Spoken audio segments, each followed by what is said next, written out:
はい、皆さん、こんにちは。こんばんは。おはようございます。ゆうすけ先生です。ただいま、日本からお送りしております。皆さん、お元気でしょうか？今日は2023年8月から11月まで、11月の初めまで世界を旅しましたので、その旅の費用と世界の物価上昇についてお話ししたいと思います。では、早速行ってみましょう。はい。では、早速最初に、合計の費用から発表したいと思います。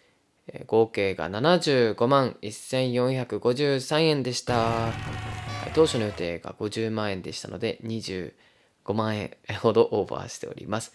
ただ、この75万円のうち、ほとんどがね、ボーディングティケット、飛行機代、となっておりますね。31万6300円が飛行機代となっております。全部で12カ国行って、最後のフランスに行った後に、トルコのイスタンブール、タイのバンコク、と経由して日本に帰ってきましたので、かなり費用的にはね、抑えれたんじゃないかなと思います。はい、それでは1カ国目のタイから行ってまいります。8泊10日合計が7万392円、ホテル代が1日平均1057円、食費が1日平均549円となりました。かなり安いですね。まずホテル代がね、1000円ほどでね、泊まれますので、かなりいい国だなと感じました。で、この右上の消費者物価上昇率っていうところですね。物価が上がったよっていうパーセントなんですが、6.08% となっております。日本が 2.5% ですので、それと比較しながら、考えていただければと思います。詳細がこちらです。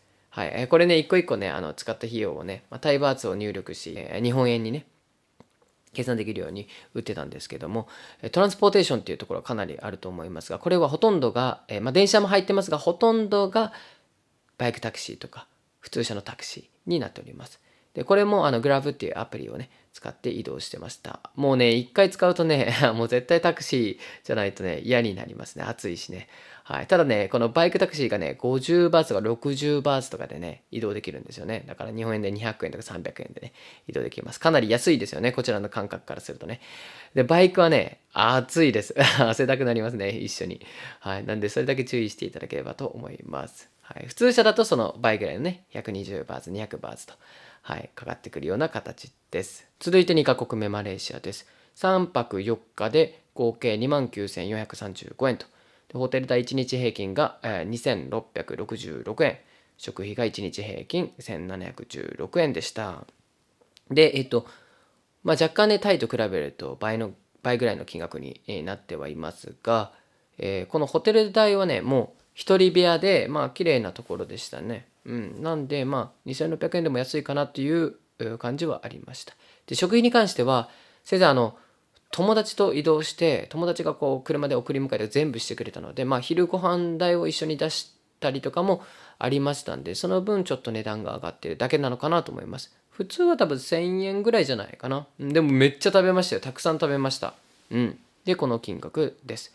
で、消費者物価上昇率は3.38% と、タイよりは少ない数字となっております。はい、3カ国目のシンガポールです。2泊3日合計が17,527円と、ホテル代が1日平均5,403円、食費が1日平均267円となっております。まずね、ホテル代がもうまたマレーシアの倍になってますので、かなり高いと。で、さっきマレーシアは一人部屋だったんですけど、シンガポールはドミトリーって言ってね、みんな一つの部屋で違うベッドで寝るというスタイル。で、5403円なので、かなり高い感じはしますね。普通のとこに泊まると2万円から3万円ぐらいするそうです。はい。で、消費者物価上昇率は6.21% と。で、みんな気になってると思いますが、食費が267円なのは、友達がすごい高いレストランをおごってくれたから安いだけです。はい。ただ、そこはね、数万円してたんですけど、安い屋台みたいな中華系の屋台もありましたんで、そこだと1000円ぐらいでね、食べれましたね。すごい美味しかったですよ。でそういったところもありますので、全部が高いっていうわけではないかなと思います。はい、4カ国目インドネシアです。9泊10日で合計6万16円、ホテル代が平均870円、食費が1187円となりました。まずね、ホテル代が格段に安いと。870円ですかね、一泊ね。で、これもね、なんか宇宙船みたいなとこに泊まって、プライバシーもね、若干あるようなドミトリースタイルでしたが、とても面白かったです。はい。で、食費に関してはもうたくさん食べたので、これはまあ、あんだけ食べて、1100円っていうのは安いかなって。プラス、インドネシア料理だともっと安いんですが、日本食、日本のレストラン、吉野家とか一風堂とかも行ったので、そこがね、もう日本と同じ価格なので、そこでちょっと費用が上がったのかなと思います。はい、消費者物価上昇率は4.21%と。まあ、かなりね、物価は安い、ですし、日本食屋さんもたくさんあるし、まあ、みんなね、タイもマレーシアもシンガポールもそうですが、人は優しかったですね。はい、とってもお気に入りの国で、日本語学校も4校くらい行きましたんで、はい、4校プラス高校も行きましたね。はい、それでこの金額6万円ってね、大阪旅行行ったらもっとするんじゃないかと。東京旅行だとね、倍しますよね。はい。なのでね、楽しかったですね。はい。5カ国目、インドです。5泊6日で、合計5万1751円と、ホテル代が、2453円、食費が1日平均1260円となっております。で、インドに関しては、ホテル代は、まあ、タイとかインドネシアとかに比べるとちょっと高いんですが、まあでも2400円ってね、かなり安いですよね。で、食費に関しては、若干、値段はね、高いのかなとは思いましたね。ただ、先生が言ったのが、金融都市のムンバイっていう都市なので、だから高かったのかなっていうのはちょっと予測してます。もっと安いね、屋台とかで食べるとね、もっと半分ぐらいの金額になってたんじゃないかなと思いますね。はい。で、インドではムンバイなので、あんまり観光っていう感じはしてないんですけど、動画編集とかね、あとオンラインスクールの方と連絡取ったりとかね、そういう形だったので、まあ、このぐらいの金額になってるのかなと思います。ほとんどが、ボーティングティケットですね。はい、6カ国目 UAE。UAE は、まあ、オールと袋で1回ずつ経由してるんですけども、まあ、ほとんど、これは何もしてないです。はい。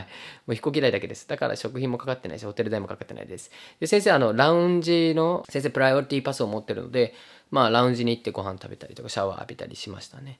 はい。なので、そのおかげで0円になっております。はい。7カ国目、ジョージアです。4泊5日合計が39,731円と。ホテル代が1日平均1787円、食費が1日1012円となりました。ジョージアね、めちゃくちゃ良かったです。もう静かでね、ほんとね、過ごしやすい。気候もすごいね、湿度が低くてね、すごい良かったですね。もう大好きな国の一つです。はい。で、ホテル代も、まあ、なんかゲストハウスみたいなところも泊まったし、一人部屋のところも泊まったので、まあ、かなり安い金額じゃないかなと思います。食費に関しては、この消費者物価上昇率がもう、初めてね、今これ7カ国目で2桁いきましたね。11.90%。なので、若干値段は上がってるんじゃないかなとは思います。はい。8カ国目、Turkey ですね。4泊5日合計が46,470円。ホテル代が1日平均5,583円。食費が1日平均812円と。で、早速ね、この右上の消費者物価上昇率、72.31% と、もうとんでもないね、物価上昇してるわけなんですが、実際行くと、ホテル代が基本的に高くて、観光地がトルコは多いので、ホテル代が高いイメージでしたね。で、食費に関しては、そんなに、もともとが安すぎたんでしょうね。なので、いろいろな国を回ってる中だと、別に1000円切ってますし、安いかなとは思いました。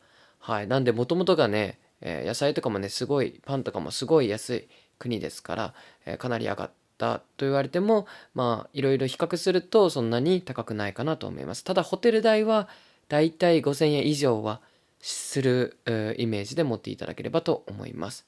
はい。で、移動は基本的にバス、ですね。バスなので、だいたい2000円から3000円、10時間ぐらい乗って2000円から3000円ぐらいの費用でした。はい。詳細だけちょっと見ましょうか。詳細こちらですね。はい。なんで、ジョージアから、まずタクシーとバスで移動してますので、飛行機代はかかっておりません。で、トランスポーテーションって書いてるところがバスの費用ですね、主に。はい。となっております。9カ国目、ジョーダンです。1泊3日合計が57,800円。ホテル代が1泊平均8,000円。食費が1日平均333円となっております。消費者物価上昇率が 4.22% と。で、この食費が333円っていうのは、このホテル代の中に、晩ご飯代が入っております。で、ホテルも1泊3日、1日しか泊まってないんですよね。深夜に着いて、路上でちょっと過ごしたっていうのもあるんで、はい、かなりそれで節約にはなったんですけど、ペトラ遺跡っていうところに行きましたが、そこはね、かなり高いホテルが多いのかなというイメージです。ドミトリーもあります。ドミトリーがこの半分ぐらいの金額だとは思いますね。はい。で、このトランスポーテーションの80ジョルダンディナールですね。こちら、1ジョルダンディナールが200円なので、だいたい1万5、6千円だったと思いますね。結構、高かったんですが、バスだと10ジョルダンディナールなので、2000円ぐらいなんですが、その8倍、タクシーで3時間ぐらいかけて空港まで送ってもらったんですけど、イスラムの国では金曜日はお休みなので、バスがないことがあります。なので、それでね、ちょっと、ゆうすけ先生はタクシーを使うことになったんですが、それもね、いい経験にはなったのかなと思います。はい、日本でもし、ね、3時間、4時間乗ってたらね、もっと倍しますからね。はい、それだけ注意かな。アンマンの市内でぼったくりに遭いそうになったんですが、タクシーを乗るときには注意していただければと思います。はい、帰りのタクシーは泊まったホテルのオーナーと仲良くなって、そのオーナーの友達に送ってもらったので、交渉してね、このぐらいの金額になりましたが、100ジョルダンディナールぐらい取られるみたいですね、普段は。10カ国目、エジプトです。9泊10日で合計9万1085円。ホテル代1日平均が2684円。食費が1日平均793円となっております。ホテル代もね、ピラミッドとかね、すごい、観光スポットがある割には安いのかなとは思います。はい。で、もう9泊もしましたしね、都市も2つ行きました。カイロという首都とアレクサンドリアという海沿いにある、都市に行きました。とてもね、楽しかったです。はい。人もね、優しくてね、もう日本人が行くとね、子供たちに写真撮ってってたくさん言われると思います。で、食費に関しても800円ぐらいじゃないですか。で、これも1食の量がめちゃくちゃ多いんですよね。なので、昼ランチに食べに行って、それをお持ち帰りして、テイクアウトしてゲストハウスで食べると。そういう風なスタイルをしてたので、安くなったのかなと思います。美味しかったですよ。チキンとお米を混ぜたものが基本的には多いですね。で、詳細なんですが、ほとんどが4万円ぐらいが、ボーディングティケットになっているっていう形ですね。それ以外はそんな高いなってイメージはなかったですけど、ただね、みんな注意していただきたいのが、アラビックの数字を読めないといくらかわからないので、これいくらですかって言われたら、その場でね、こう電卓みたいなのを、クレジットカードの機械でポンポンポンと押して、これぐらいだよと、正しく教えてくれる人もいれば、そうじゃない人もいると思うので、ゆうすけ先生はね、言語の先生なので、これからね、アラビア文字をね、勉強して、まずそもそもね、そういう質問が起きないようにね、していきたいなとは思います。11カ国目がギリシャです。2泊3日、合計が48,245円。ホテル代が6,339円。食費が2,106円となっております。もうこの辺りからね、もうホテル代も食費ももう倍も倍と、すごく高い、ホテル代になっております。はい。ただね、すごい、観光地の真ん中に行きましたので、ホテルというよりかは貸し切りのアパートメントとか、あとはドミトリーも泊まりましたね。それでこのぐらいの金額になってますけども、貸し切りのアパートメントもしくは綺麗なホテルに泊まると1泊1万円ぐらいはするんじゃないかなと思います。で、食費は多分ギリシャ料理でもっと安いのあると思うんですけど、もう日本食食べたすぎて日本食レストランに行ったんでちょっと高めになってます。はい、でも美味しかったです。消費者物価上昇率が 9.30% なんで少し高くなったのかなっていうのと、日本円がかなり安いので、今ですね、1ユーロ160円ぐらいなんですよね。なんでかなり高かったかなと思います。はい。12カ国目フランスです。3泊4日合計58,316円。ホテル代1日平均5,004円。食費1日平均1663円です。消費者物価上昇率は 5.90% です。はい。